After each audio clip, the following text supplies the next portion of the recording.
आता कालच हा निर्णय झाला आणि पंतप्रधान हे परदेश दौऱ्याला गेलेले आहेत। मी मुख्यमंत्र्यांना सगळ्या आम्ही कारखानदार पुन्हा एकदा भेटून आम्ही केंद्र सरकारला विनंती करणार आहोत की आता फार मोठी आर्थिक संकटामध्ये हे कारखाने सापडलेले आहेत। जिल्हा मध्यवर्ती बँकेचा चेअरमन म्हणून आणि एक कारखानदार म्हणून मला वाटतं ही कारखानदारी पुढं चालणं फार अवघड आहे।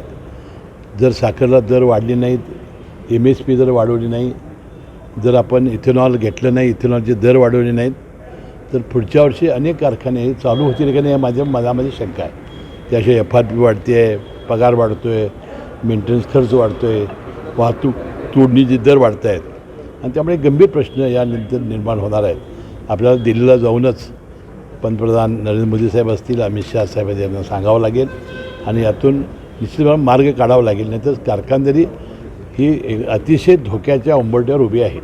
साहेब, सुनील तटकरे साहेब प्रदेशाध्यक्ष आहेत का नाही हे अद्याप स्पष्ट होत नाही। निवडणूक आयोगाला जे पत्र होतं त्यामध्ये फक्त ते आमदार आहेत अशा पद्धतीचा उल्लेख, खासदार आहेत अशा पद्धतीचा फक्त उल्लेख नाही आहे। आमची जी केंद्राची जे आमचं ऑफिस बेरर आहे त्यामध्ये त्यांचं आहे, तो ते आज तरी प्रदेशाध्यक्ष आहेतच। गोकुळच्या संदर्भात काय घडामोडी घडतायत? कारण आता गोकुळच्या निवडणुकीबाबत सर्वोच्च न्यायालयाने निर्णय दिलेला आहे, त्याबद्दल वेगवेगळे अर्थ हे अधिकारी काढतायत।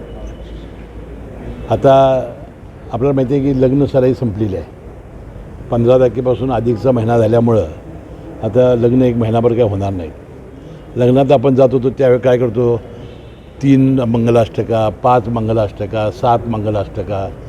लग्न जवळ आलं कसं आहे, आली लग्न घटिका समीप, तशी आता आली गोकुळची निवडणूक समीप। साहेब, महाडिक आणि पाटील एकत्र येतील का अशा पद्धतीच्या चर्चा सुरू झाल्या आहेत? कारण दोघांच्याकडनं पण तशा पद्धतीनं सूचक वक्तव्य होत आहेत। त्यांना बोला ना, विचारा, पण त्यांना विचारा। पाटील देखील तुमचे चांगले मित्र आहेत, महाडिक देखील आहे चांगलं, आता आमच्या युतीतच आहेत ना, युतीतच आहेत। आता मी तुम्हाला सांगितलं, आली गोकुळची लग्न घटिका समीप।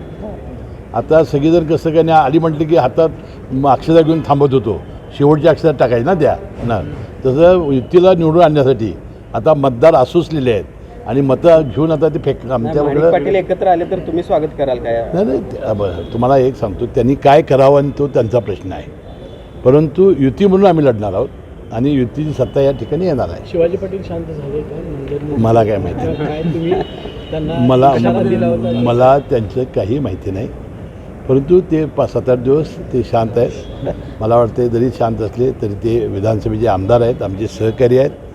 ठीक आहे, काही भावना त्यांच्या भडकल्या असतील, बोलले असतील, परंतु आता ते काही वक्तव्य करत नाही, मी त्यांचा आभारी आहे। बाबा, खूप बोर होतंय, काहीतरी नवीन फ्रेश ऑर्डर करा ना। माझ्याकडे एक सरप्राईज आहे। स्वाद गोकुळचा, आस्वाद परंपरेचा, गोडवा नात्याचा, गारवा आनंदाचा, गोकुळ आईस्क्रीम सोबती प्रत्येक क्षणाचा।